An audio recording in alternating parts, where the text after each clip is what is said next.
राजनीति करनी है तो वो मोदी जी से सीखिए।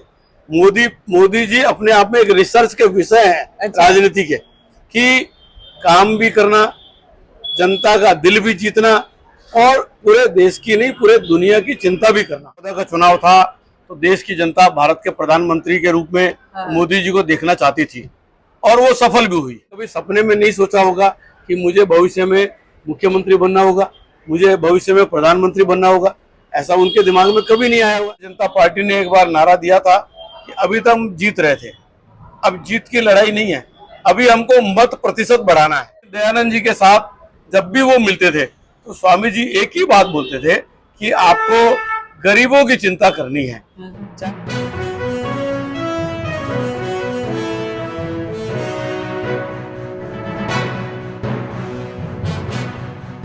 नमस्कार, आप सभी का स्वागत है। देखिए 2024 के चुनाव के पहले चरण के मतदान के लिए राजनीति और चुनावी सरगर्मियां दोनों बहुत तेज हो गई हैं और ये चुनावी अड्डेबाजी इस बार हमारी ऋषिकेश की है।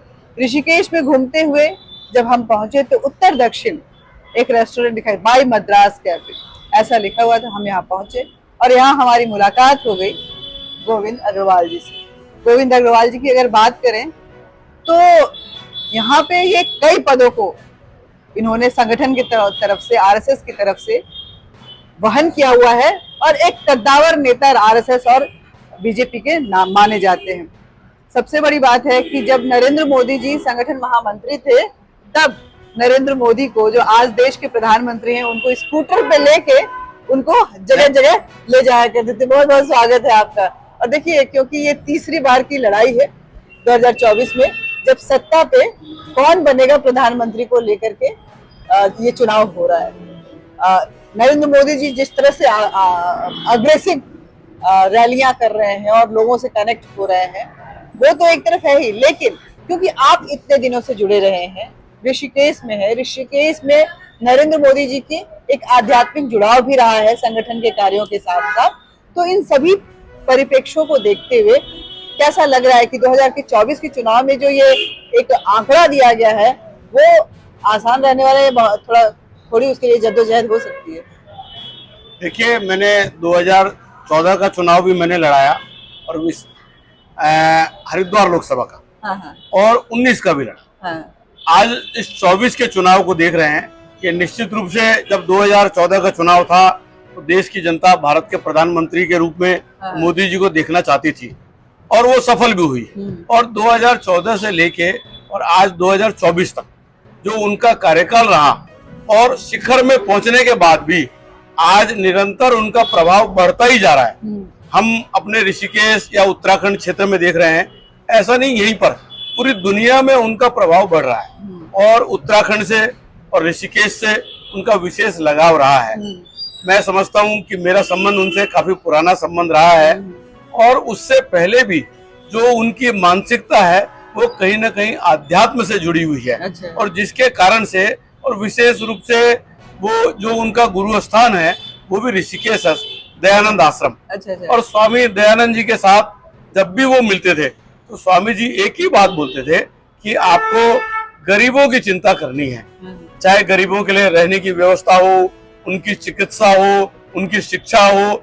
और मुझे लगता है स्वामी जी का उनके जीवन में बहुत बड़ा प्रभाव पड़ा है, जिसके कारण से आज ऐसा शिखर पुरुष जो पूरी दुनिया के अंदर बेताज बादशाह की तरह है, लेकिन गरीब आदमी की चिंता करने के लिए छोटी छोटी योजनाओं को बना रहे हैं। अब उनको लागू करने के लिए जिस प्रकार से पूरे देश के अंदर भ्रमण कर रहे हैं, अभी हमारी कल ऋषिकेश में मोदी जी की बहुत ही सफल रैली हुई। उस रैली को देखने के बाद मोदी जी भी गदगद थे, लेकिन हमारे कार्यकर्ता और आम जनता वो भी गदगद थी। और मैं आपको अगर उत्तराखंड की बात बताऊं तो मुझे लगता है उत्तराखंड में चुनाव की लड़ाई है ही नहीं। अच्छा, चुनाव की कांग्रेस चुनाव लड़ ही नहीं रही है। अच्छा। उन्होंने सरेंडर कर दिया है, वो कोई सभा ही नहीं कर रहे, उनके कैंडिडेट अब वो कोई खर्चा भी नहीं कर रहे और कहीं जा भी नहीं रहे। अच्छा। वो सरेंडर की स्थिति में है और आज हम बहुत अच्छी स्थिति में है। भारतीय जनता पार्टी ने एक बार नारा दिया था कि अभी तो हम जीत रहे थे, अब जीत की लड़ाई नहीं है, अभी हमको मत प्रतिशत बढ़ाना है।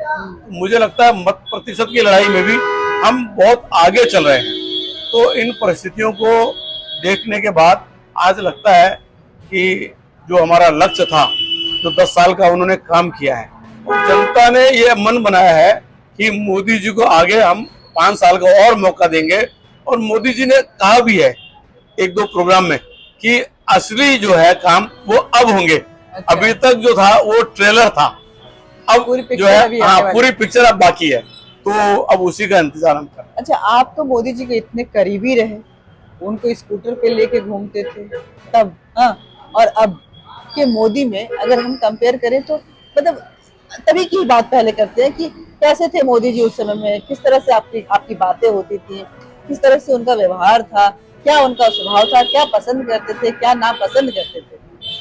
क्योंकि स्कूटर पे लेके घूमते थे, आप लोग दोनों साथ साथ रहते थे, तो काफी समय साथ बिताया होगा और एक दूसरे के पसंद नापसंद को काफी अच्छे से पहचान गए होंगे।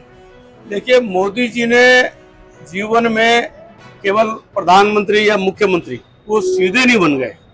उन्होंने 15 साल तक संघ के प्रचारक के रूप में घर घर में प्रवास किया और पूरे देश की परिक्रमा करी। अच्छा। तो उनको आम जनमानस का, आम कार्यकर्ता का, और आज वो प्रधानमंत्री के रूप में बैठने के बाद भी अगर आप उनकी योजनाओं को देखें कि स्वच्छता का अभियान, अब इतना बड़ा व्यक्ति, इतना छोटा काम, लेकिन वो छोटी सी चीजों को देखते हैं क्योंकि उन्होंने घर घर जाके काम किया है और आम जनमानस के साथ जुड़े हैं।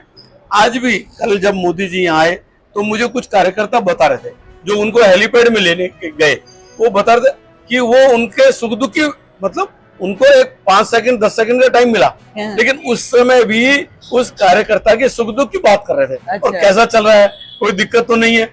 ये भाव आज भी उनके अंदर वैसा का वैसा ही है। मुझे लगता है शायद कोई परिवर्तन उनके अंदर नहीं आया है। वहां बैठने के बाद भी वो निचले स्तर पे क्या चल रहा है उनको जानकारी है। आपको उनकी कौन कौन सी बातें ऐसी हैं जो अभी भी याद आती हैं तो लगता है कि मोदी कुछ अलग थे जो आज यहाँ पहुंचे हैं? देखिए, राजनीति में मैं तो सब राजनेताओं के लिए भी एक बात कहता हूँ, अगर किसी को वास्तव में राजनीति करनी है तो वो मोदी जी से सीखिए। मोदी जी अपने आप में एक रिसर्च के विषय हैं। अच्छा। राजनीति के कि काम भी करना, जनता का दिल भी जीतना और पूरे देश की नहीं पूरे दुनिया की चिंता भी करना। अच्छा। ये बहुत बड़ी बात है। और आज भी कई लोग, मुझे मेरे मित्र लोग हैं ऐसे जो कई बार पीएमओ में जाते हैं, उनके साथ बातचीत करते हैं, लेकिन उनके साथ बहुत सहज भाव में, अच्छा, इस स्थिति में पहुंचने के बाद भी अगर कोई बहुत सहजता सरलता आज भी है, हाँ। तो ये मोदी जी का एक विशेषता है, बहुत बड़ी विशेषता है। पीएम बनने के बाद कभी आपकी मुलाकात हुई? पीएम बनने के बाद मेरी, जैसे अभी एक कार्यक्रम हुआ, तो इसी प्रकार से 3-4 कार्यक्रम में मुलाकात। हाँ, कार्यक्रम। तो आपसे फिर कैसी बातें रही? सामान्य वो बड़ा, और उनका रिस्पांस हमेशा अच्छा रहता है, बहुत अच्छा। बढ़िया, मन को प्रसन्नता भी होती है। अच्छा। और वो उनके अंदर आज भी कार्यकर्ता का भाव है। अच्छा। बातचीत के बाद लगता है कि वो हमारी तरह ही कार्यकर्ता है। अच्छा, कार्यकर्ता की तरह ही वो बात ऐसी है। बात। कुछ बातों को अगर देखें तो मोदी जी की आलोचना भी काफी होती है। बहुत लोग बोलते हैं कि एरोगेंट है मोदी, बहुत लोग बोलते हैं कि लोगों से मिक्सअप नहीं हो पाते, अपनी चलाते हैं मोदी। आपको क्या लगता है कि ऐसा है या ऐसा एक परसेप्शन नैरेटिव है या ऐसा जरूरी है? देखिए, ये विरोधियों का खड़ा किया गया ये सब प्रोपेगेंडा है, क्योंकि आज सबको पता है आज मोदी जी के रहते हुए ये विपक्षी जितने सब इकट्ठे हो रहे हैं, इनका कुछ होने वाला नहीं है, क्योंकि वो सीधा सीधा भ्रष्टाचार के ऊपर अटैक करते हैं, परिवारवाद पे अटैक करते हैं। और मोदी जी कोई ऐसा नहीं कि 100-200 साल तक चलने वाले हैं, लेकिन वो ऐसे भारत का निर्माण करना चाहते हैं जिसमें आज हम लोगों की पीढ़ी, जो आने वाली पीढ़ियां हैं, उनके लिए एक सुंदर सशक्त भारत का निर्माण हो सके, यही है। और मैं समझता हूँ कि राजनीति में जो गुण चाहिए वो मोदी जी के अंदर सारे हैं। अच्छा। अगर उनकी तुलना की जाए कि कृष्ण भगवान ने अच्छा काम करने के लिए अगर रास्ता कोई दाएं बाएं का भी लिया तो उन्होंने लिया, तो मोदी जी भी वही सब काम कर रहे हैं। अच्छा। जो भगवान श्री कृष्ण ने किया। और मोदी जी के लास्ट सवाल है, मोदी जी के आने के बाद सांस्कृतिक उत्थान इस देश का बहुत हुआ, सभ्यता और संस्कृति की बात करी गई, आध्यात्मिक परिप्रेक्ष्य में भारत विश्व पटल पर एक नए रूप में खड़ा हुआ और इस आध्यात्म को पूरा विश्व आज स्वीकार कर रहा है। क्या इस तरह की चर्चाएं आप लोगों को उस वक्त भी होती थी, या फिर ये इस वक्त की जरूरत थी, या कहीं छुपा हुआ था और इसको लाने के लिए मोदी जी ने एक सूत्रधार का काम किया? देखिए, मोदी जी हमारे संघ के कार्यकर्ता थे और संघ का कार्यकर्ता करते हुए कहीं ना कहीं आप 30 साल 40 साल पहले का कोई उनका छाया चित्र देखेंगे तो कहीं वो गंगा जी के किनारे गिरवे वस्त्र में ब्रह्मचारी के रूप में साधना में लीन थे। तो उस समय उन्होंने कभी सपने में नहीं सोचा होगा कि मुझे भविष्य में मुख्यमंत्री बनना होगा, मुझे भविष्य में प्रधानमंत्री बनना होगा। ऐसा उनके दिमाग में कभी नहीं आया होगा। ये अंदर का स्वयं स्फूर्त जो उनके अंदर एक भाव था, एक त्याग का, तपस्या का, सेवा का, वो भाव उनके अंदर जन्मजात था, शुरू से था। और वो ही आज ऐसा जब इस महत्वपूर्ण पद पे बैठा है तो उस कार्य के रूप में हमको दिखाई दे रहा है। बहुत बहुत धन्यवाद आपका गोविंद जी। देखिए, मोदी जी कुछ कामों को पॉलिसी के तहत लाए, तो कुछ काम जो थे आध्यात्म, संस्कृति और भारत की स्पिरिचुअलिटी को विश्व पटल पर एक नए आयाम तक पहुंचाना, कि वो एक करियर, रोजगार का भी एक नया रास्ता दिखाई दे, ये उनकी कहीं ना कहीं अपना एक सपना रहा होगा, अपनी एक वो रही होगी इस भारतीय संस्कृति को के उत्थान को लेकर के। ये सारी चीजें मिलकर के सामने आई हैं। और जैसा कि गोविंद जी बता रहे हैं कि जीत जो है बड़ा सरल है, लड़ाई जीत की नहीं है, लड़ाई जीत की में कितने से ज्यादा अंतर में जीते इसकी है। बहुत बहुत धन्यवाद।